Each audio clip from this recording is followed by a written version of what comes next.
All right, hello and welcome to CSCI 45. I'm glad you're here. I will be introducing myself in just a couple slides, but before we get to that, I just want to say, if you've never taken a class with me before, the reason I make my PowerPoints not full screen is I get much cooler pens this way, like the rainbow pen. So that's why it's a little bit smaller than it could be. I'm sorry, but it works out better for me. And then also for you too, because I'm going to be like flipping between a bunch of windows anyway, and this makes it faster. So that is why I do that.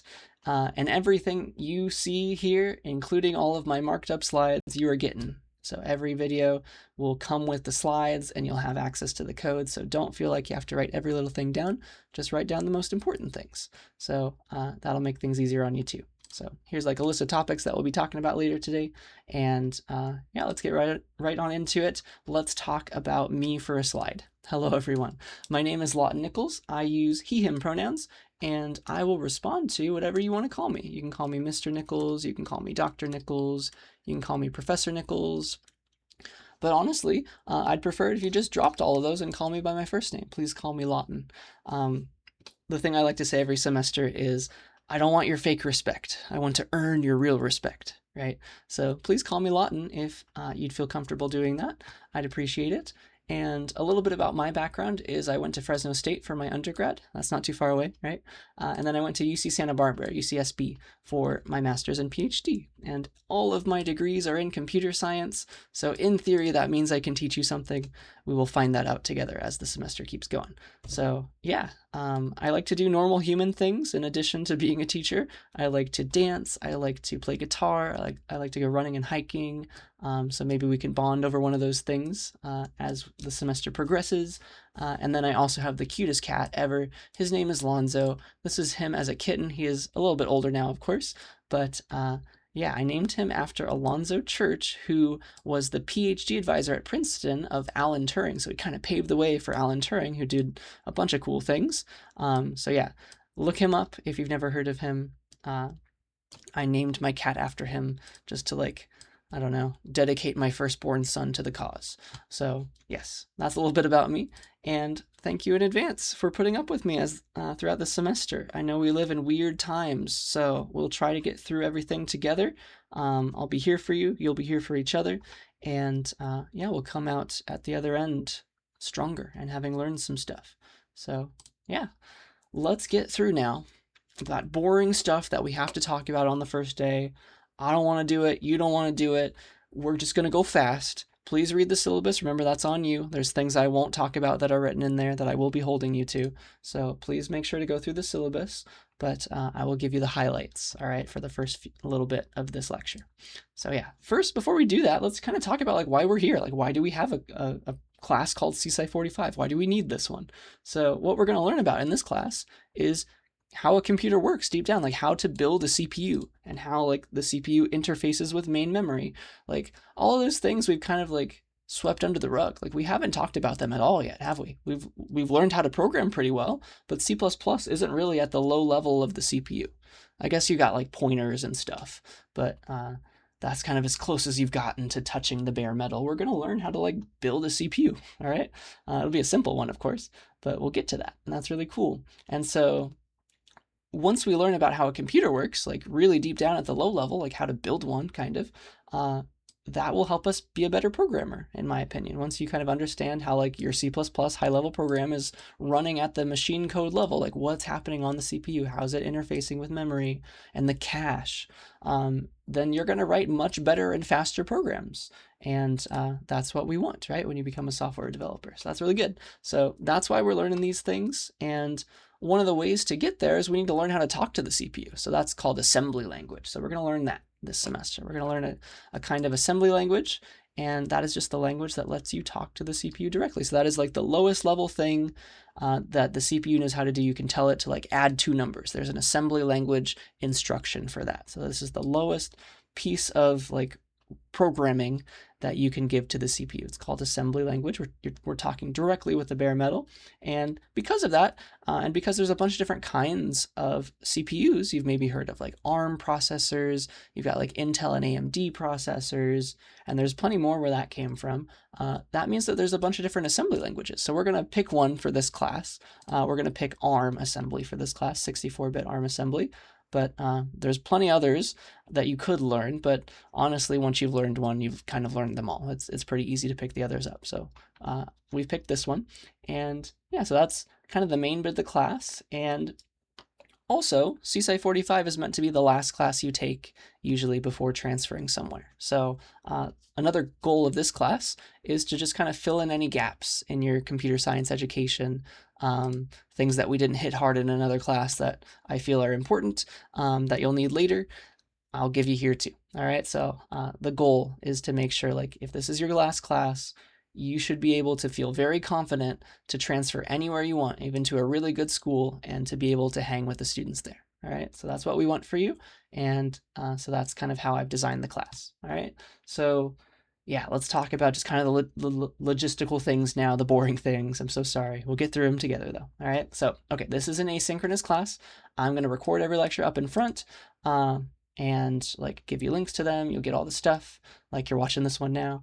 And because there's no set time, you're going to get a window to take exams, at least a 24-hour window to take exams whenever fits your schedule for that set of time. But once you click start on the exam, they'll be on Canvas and they will be timed. All right, so there's that. Please also remember my announcement on Canvas. You are going to be recording yourselves taking these tests. You're going to be recording your screen. You're going to be recording your face, like your webcam feed, and you have to like show me your desk as you take the test, right before you take the test, and things. So please keep that in mind. That is something I will require of you. All right, you have to record yourself taking these tests in this class. That's the only way to keep things fair, because you know that AI is very easy to abuse as you're doing an assignment that was meant to be done alone. So I'm so sorry I have to like impose that, but this is like the easiest way to prevent cheating and to keep you from having to buy like a subscription to like some software that does this for you. So that's why I'm doing that. I think it's the best way to make things fair for everybody. And yeah, I also am required by the college to take some form of attendance in quotes. So that's going to be your check-in surveys. So hopefully you've seen the first one already. Just keep doing those. It's a very easy part of your grade, and I'll count that as attendance. So if you miss 2 of those in a row, or the very first one, I will drop you from the class. Okay? Because that's like you're not showing up. And yeah, let's get to the syllabus. Hopefully you found it. You got to go to the modules page to like unlock everything.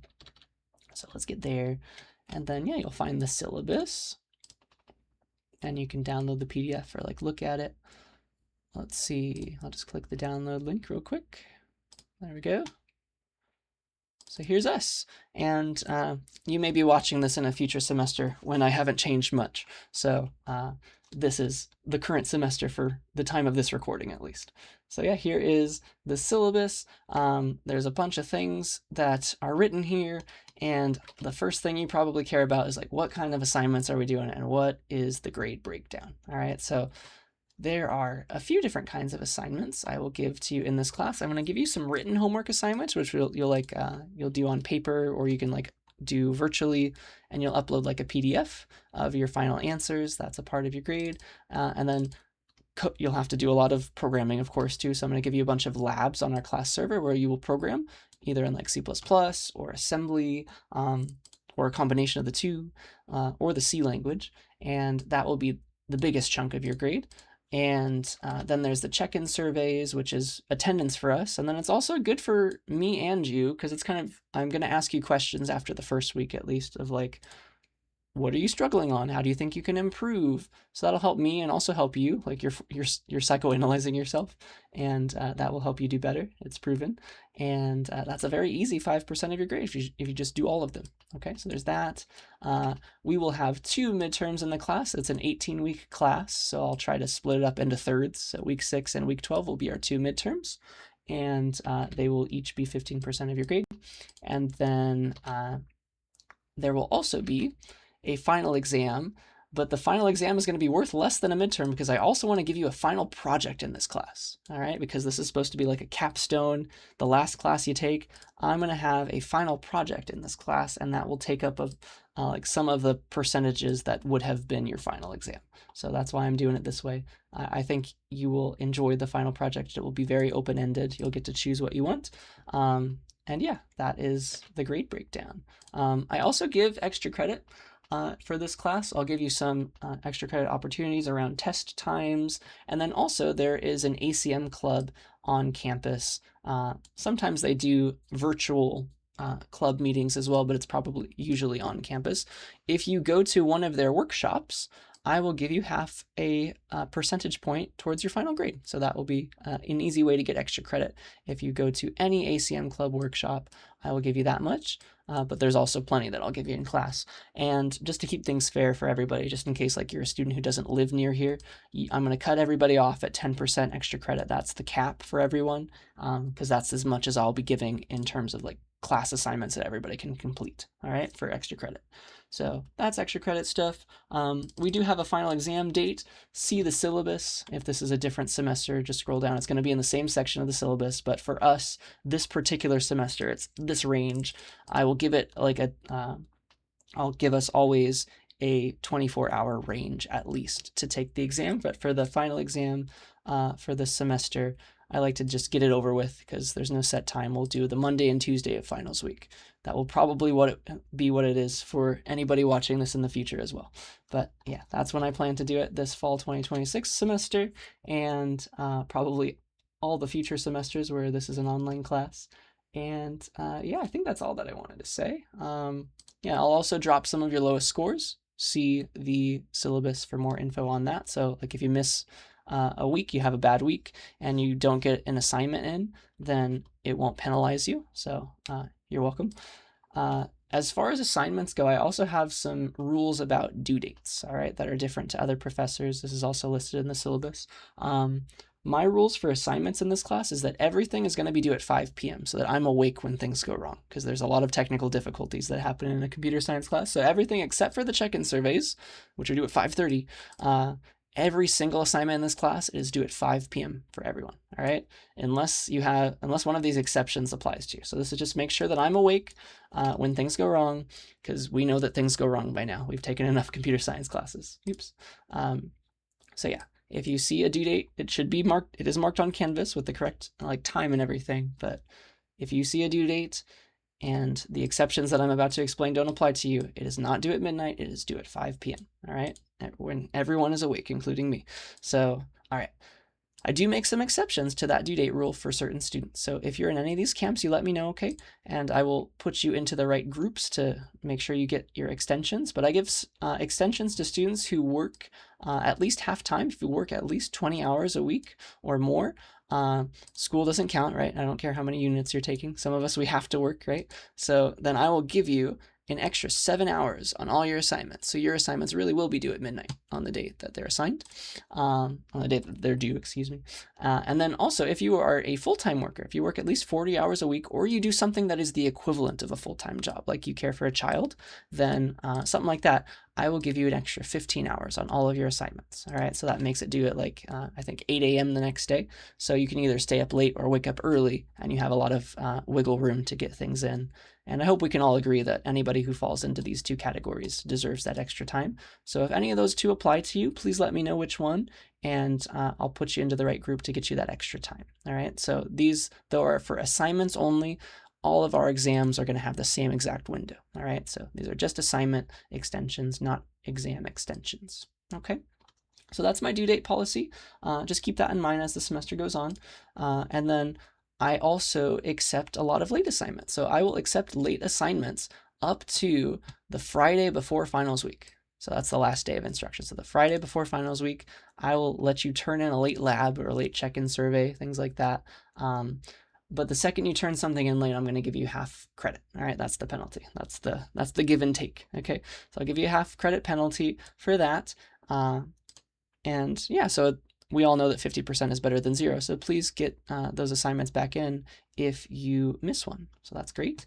I don't accept any late homeworks though, because those take a while to grade, and I don't want to get like hit with a bunch of them during finals, like during the week before finals as I'm trying to work on stuff. So I'll accept everything other than homeworks though late. So that's that. Every assignment just not like project stuff either. So there's that. And yeah, I think it's time to talk about the textbook. So again, just yell at me, ask me, shout out on Discord, which I'm about to explain or something. If you have any questions about any of this stuff, I want to be here to help you. So yeah, we've got a textbook for this class. It's free. It's online. It's called Dive into Systems. And we're going to use this textbook to talk about like how to build a computer, like how a computer is organized and how to design one, but not so much we're going to use this for assembly language. So this is the textbook. It's great. You just read it online. It's free. And like I'm going to assign some stuff, and some of the first things it's going to teach you is the C language, which is the language before C++. All right, it's the one that was inspired, that inspired C++. So yeah, this is the C language. It's going to look very similar to C++, so that won't be a huge issue for you, but that's our first textbook, and I'm going to assign reading for us like every week or so. So for this first bit of the class, I want you to skim through chapters 0, 1, and 2. You don't have to read it super carefully. You don't have to like read line by line or anything like that, unless you want to. I think it is very interesting stuff, but I'd like you to skim chapters 0, 1, and 2, please, which is going to teach you the C language. So you can see like the differences between that and C++. So go through those, just get the general ideas, and like take like 2 weeks to do it maybe. All right, so take a couple weeks to go through those. As fast as possible is better, but a couple weeks is fine. And yeah, I'm not going to quiz you on any of these readings. I do want you to read this textbook. It's a very useful thing. There are things that you'll read there that maybe I won't have too much time to explain in depth, but you'll get it from the book. So please read these chapters that I'm asking you to read out of the textbook when I assign them. You won't be quizzed on them, but you'll probably do worse in the class if you don't read this stuff. Okay, so yeah, there's that one. And then there's an optional textbook. It's really hard to find a book for 64-bit ARM assembly language, like introducing people to assembly languages with that one, because usually most of the books are designed still, like assuming, because it's a more recent kind of assembly language. Most books are designed like assuming you already know another one, but like we need to learn this one. This is our first one. All right, so it's this one. This is the one that I found that works well. It's a pretty detailed book, and if you go to Fresno State, if you go to anybody it's on a website called Springer Link. And so if you go to like maybe, I think Fresno State for sure, you can get on their library Wi-Fi or something. Then through their subscription to this thing called Springer Link, you can get this book for free. All right, so there's a way to get this book for free, but maybe not on our own campus, but maybe like go to your nearest four-year college's library. Pretty much all of them have a subscription to this thing. But yeah, if it's optional, completely optional, you don't have to get it because it costs money. You're not required to spend any money, but I think you can get it for free if you try hard.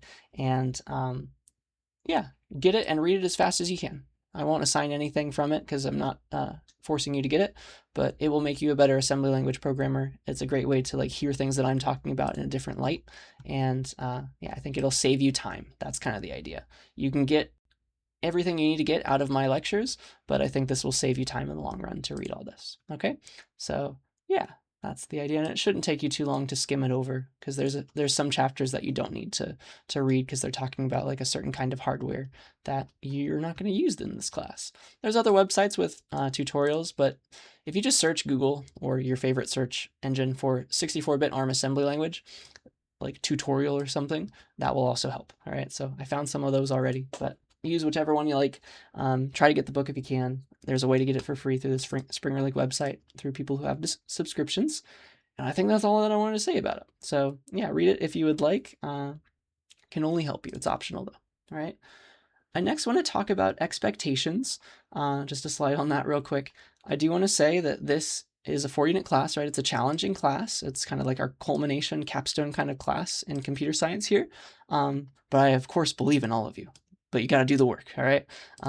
This is supposed to be the last CSCI class you take here, so it's kind of like everything's coming together. We're bringing together all of the things you've learned, and you have to demonstrate that you can use all of the things you've learned. Demonstrate that you've gained some knowledge, right? So that's one of the reasons I'm giving you a final project. And then, yeah, all these new topics, of course, you know how computer science goes. They're going to build off old topics that you already know about, or you're supposed to know about, and you have to go back and like refresh your brain. So yeah, I'm here to help you, of course. But I just want to get that off the, say that off the bat so that you understand what you're in for, right? So yeah, this is a 4-unit class, and the way that that works, right, is you're going to have 4 hours in class. You're supposed to have 4 hours like in class, listening to me kind of, and then you're supposed to double that, right? The rule is that you double that, and that's how many hours a week you're supposed to spend outside of class doing work, all right? So that's why like 12 units is meant to be a full-time student. Now you know, if you never knew that rule. But yeah, the first week's 8 hours is probably mostly going to be you reading. All right, so I think that that will be useful and a good way to get up to speed. And yeah, I don't want to scare you away or anything. I just want to make sure that you know what you're getting into. Know that I believe in you and I'm here to help. I'm available to help. We've also got the tutorial center on campus and also virtually available to help. So there's a bunch of different opportunities to get help in this class, and I hope that you take advantage of them. So yeah, also because you like this is a computer science class first of all, but also because I'm forcing you to record yourself when you take exams. If you do not have like a laptop that is Windows or Mac OS, or I mean, if you have Linux, I assume that you know how to do it. But if you need like a laptop with a webcam or a better internet connection, go to the resources page on Canvas, because there is a technology loan program through the library here, and they will give you a new laptop. They'll give you a laptop, maybe not new, but like they'll give you a laptop to use throughout the semester that has like a webcam on it. That would be good enough for you to take the tests with. And they're also giving out little hotspot routers. So if you have a slow internet connection at home, take advantage of that. All right. They also like check out calculators for you if you have another kind of math class and you need one of those. So look into that. And that's the technology loan program. I can help you apply for that if you need it. Yeah, let's also look at our office hours schedule. This will change every semester, but I just want you to know where it is, right? It's on the homepage as well, but it's also in this office hours link. So just keep on looking at this. All of my office hours are available to come to on Zoom, but some of them will also be in person. So here's like when I want to have my office hours this semester, but you'll just come to this page, you'll look at this, and you'll see what times I'll be there. All right, so if you want to come on Zoom, you can click either of these 2 links, this link or this one, whichever one you'd like to get to me. All right, so that's when I want to have my office hours at least this semester, but that's going to change every semester, of course. So yeah, just keep on looking at that schedule before you show up, and I should be there. So there's that. Let's also talk about Discord real quick. So I've got a Discord server for us in this class, and like all the classes that I teach together. And here's what it looks like. You'll click the link to join, and it's called Lawton's class. And at the very start, you're only going to have these 2 channels available to you. It is the welcome channel and the guide channel. So scroll up to the tippy top of the welcome channel. You'll click this 100 emoji to react and get the student role, and then you'll click the owl to get the CSCI 45 role, and then you can give me, you can like click one of these hearts to add your pronouns if you'd like, and then here is a link to the ACM Club's Discord if you'd like to join that server, because they'll tell you about, that's this server, in their workshops channel. They will show they'll give you a schedule for their workshops if you want to go to those and get some extra credit. So that's their server. It's wonderful. But yeah, once you've like clicked those emojis to add these rules, that'll open up announcements and general and random and CSCI 45. So yeah, that's where you can interact with me. So public questions can go in our CSCI 45 channel. I'll be able to see them. But please don't share like a bunch of code publicly. I trust you. Just don't like give away an answer, please. Don't give away an entire answer publicly. Maybe like a couple lines is fine, but like use your judgment. Please don't give away an entire answer publicly in our CSCI 45 channel. Try to reformulate your question if you have one that like needs to show a ton of code. See if you can reformulate your question first, but so that you can share it and like all of your peers can help you when it's 3 a.m. and I'm asleep. But if you can't do that, please, because there's sometimes going to be a question that needs like my eyes or it's something private, then you can send me a private message. Know when to send me a private direct message over posting things here, please. Please use your judgment. You can right click on me and go to message. I just can't message myself. So that should appear for you, and you can send me a direct message that way. All right. You may have some weird permissions. Some students have some weird non-default permissions that don't like let you send a message unless you're a friend with me on Discord, but I'm not going to accept your friend request until you graduate. So please change your settings to allow shared server members to like send DMs to each other.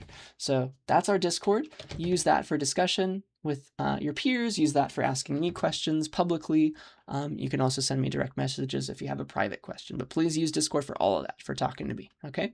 So I think that's all that I wanted to say about that. The last thing, because you know what kind of times we live in, I am not allowing you to use AI on any assignment unless I say so. All right, so please talk to me if you'd like to use AI to get some help as you're doing an assignment. I just want to make sure that you're using it in the correct way that's going to like make you learn things rather than rot your brain.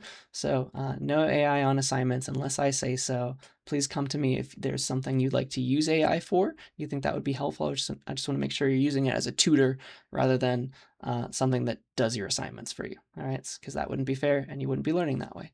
So this applies. All right, there's that. And yeah, the last thing I want to say is you're going to get stuck in this class. You know by now that in computer science, you just kind of have to think about things for a while, and that's how you learn. But please ask for help when you've been waiting for too long and you don't know where to go. So I want to be here to help you. All right, so let's say that, let's set a time limit. If you have been waiting for 30 minutes, you're scratching your head, you have no clue, you've made zero progress, you have no clue what to do, that's when I want you to ask a question, please. All right? So that's when I want you to like reach out to me, go to office hours, send me a message on Discord, somehow go to the tutorial center. Please try to get help after that amount of time. All right? Because I want to help you like move on to the next hurdle. That's my job. Though I do want to say, if you've been stuck for 29 minutes and then you have your flash of genius and you understand what to do now, that's exactly what is supposed to happen in this class. So that's why I've set that time period. If it's been too long, please ask a question, but you're going to have to think a little bit, right? That's how we learn things. So you'll have to scratch your head for at least 29 minutes usually. And I think that is what I wanted to say about that. So let's see here. Yeah, the last thing I want to say before I give you the actual lecture, which will be a separate recording, is I just want to go over our class website real quick. It is www.lawtonsclass.com. Just like your, just like your what's it called? Just like your class server accounts, your username and password are going to have some like similar defaults. So your username and password on the class website are going to be your last name, all lowercase and underscore, and then your student ID. So like if this were your student ID, this would be your username. If this were your student ID and last name, this would be your username and password for the class website. All right, so yeah, just keep that in mind. Some student IDs legitimately start with zeros. I think they're starting on ones nowadays if you're a new student. So like don't put a 0 unless there is an actual 0 in your username, please. Okay, so there's that. But yeah, this is also the default username and password for your class server, but the accounts are not connected. All right, so if you change your password here, it's not changing your password on the class server and vice versa. All right, but it just has the same username and default password. So like you'll use your last name underscore student ID, all lowercase, no hyphens or like accent marks or anything, no spaces either. And that will log you in. You should probably change your password, but try to get on that. And here is kind of what you'll do. Like I've got a test student and here's like what you'll see when you log in. There are some things, most of these things are not useful to you because they are for students in my in-person classes, but the one page you're going to want to go to a lot is the AutoGrader grades page, and that is very, very nice. All right, it's very useful, and that will show you your grades in a very pretty way. I promise it will be worth staying on the class website for. So yeah, try to get on there, change your password if you can, remember, and yeah, it'll be very similar to the class server in that it is the same username and default password, but the accounts are not linked. All right, and I think that's all that I wanted to say. So I'll show you more stuff. That was like the welcome portion of this lecture and like the boring stuff. We got through it, so pat yourself on the back. I will make a separate video, or I'll give you a separate video for the rest of this lecture. I have like normal stuff now. We'll actually learn things, and it will actually be exciting and fun. So look forward to that, and I will see you in the next video.